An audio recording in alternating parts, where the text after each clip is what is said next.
Welcome back, children. It's Mrs. Vijayalakshmi back to your English class for Standard 7th. Today I'm going to teach you Unit 5 India Through the Eyes of a Foreigner, written by Mark Tuley.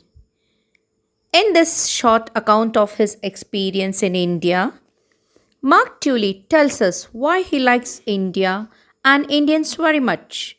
He gives word pictures of India's natural beauty and the beauty of India's social, religious, and cultural activities. There are beautiful descriptions of the ways in which we worship the Almighty. In the end, he says he has been accepted as a part of India. This thought makes him feel good. Yes, now let's go to the lesson. First paragraph. I soon realized that it was not going to be difficult to get involved in India. From day one, I was surrounded by friends. The friends, my predecessors, introduced me to the staff of All India Radio, the members of the press club, and my new neighbors. Many are still good friends. It's through them that I have become involved in their country. Now, when I'm asked why I'm staying on, I reply, because of my friends. Yes, the explanation of the first paragraph is Mark Tuley, who was a journalist, shares his experience and also tells us why he likes India and Indians. He says he has been accepted as a part of India and he has been stayed in India because of his friends. Second paragraph. That, of course, is only part of the truth. I am drawn to India by its beauty, particularly its natural beauty. Recently, I was beside a campfire in the great Himalayan National Park watching the snow covered mountains glitter in the sunset.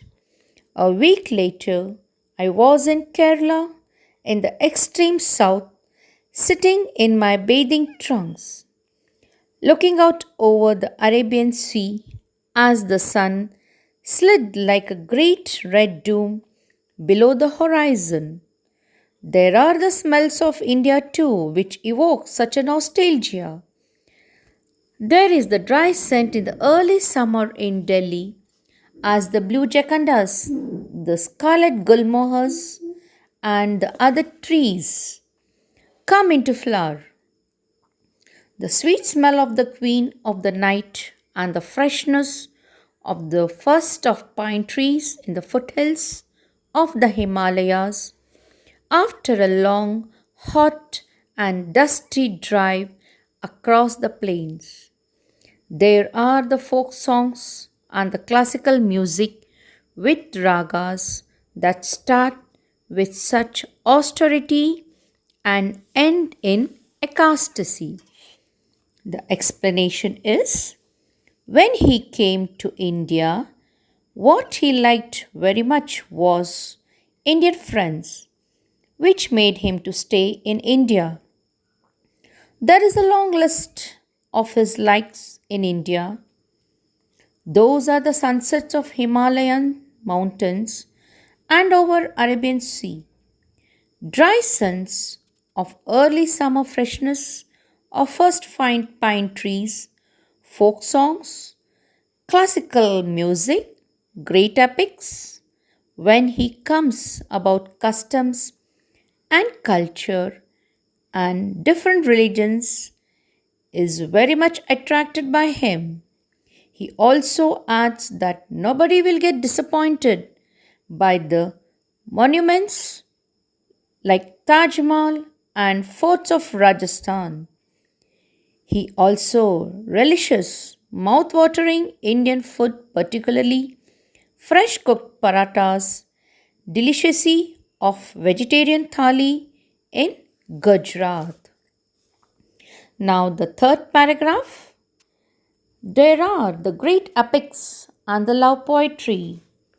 There's the art of the Pradhan tribe in central India, which occupied the whole of one wall of my flat.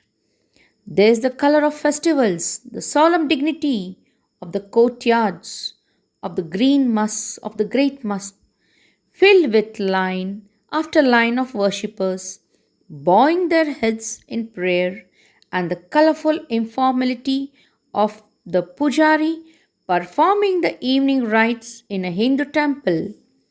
There's the sound of priests singing the Sikh scriptures, carrying across the water of the sacred tank in which the golden temple stands. There are the great monuments of India. I have ever known anyone to be disappointed by the Taj Mahal or the forts of Rajasthan. There are the fresh cooked parathas for breakfast in the open air dhabas or restaurants along the Gadag Grand Trunk Road. And there's the delicacy of a vegetarian thali or tray in Gujarat. All these kept me in India. This is the fourth paragraph. All this kept me in India, but they are not whole. It would need a poet to describe what India means to me, and I am no poet. I can also say that I am not alone among the foreigners in believing there is now like India, nowhere like India, and no people like Indians. I am perhaps more unusual for a foreigner in that I have been accepted as a part of India. These are all the reasons which kept Mark Tully to stay in India. I hope you have enjoyed the lesson. Thank you.